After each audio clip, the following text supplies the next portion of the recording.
صدق اللہ مولانا العلی العظیم۔ سو بار سوارا ہے ہم نے اس ملک کے گیسوئے برہم کو، سو بار سوارا ہے ہم نے اس ملک کے گیسوئے برہم کو، یہ اہل جنوں بتلائیں گے کیا ہم نے دیا ہے عالم کو۔ حضرت صدر محترم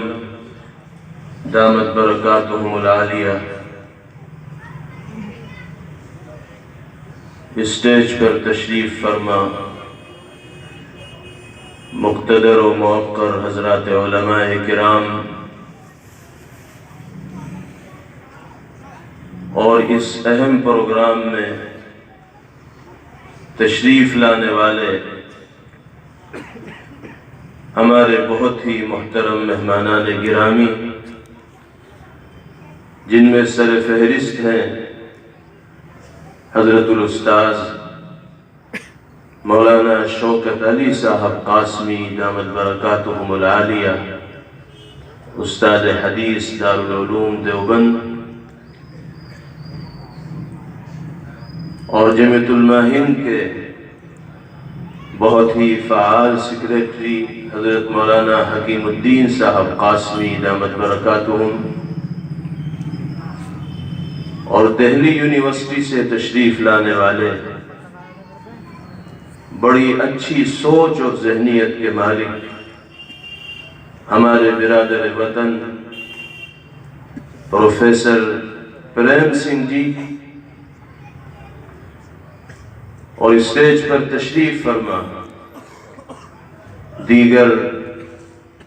معزز شخصیات، قابل احترام اہالیان شہر، اور میرے بہت ہی محترم بزرگوں، بھائیوں اور نوجوان ساتھی، 69ویں یوم جمہوریہ کی مناسبت سے اسلامیان ہند کی قدیم نمائندہ اور فعال تنظیم جمعیت علماء ہند کے بینر تلے وقت کی نہایت اہم ضرورت قومی ایکتا سمیلن کے عنوان پر منعقدہ اس پروگرام میں اسٹیج پر تشریف فرما تمام ہی مقتدر حضرات اور سامنے موجود تمام حضرات سامعین کا تہہ دل سے استقبال ہے۔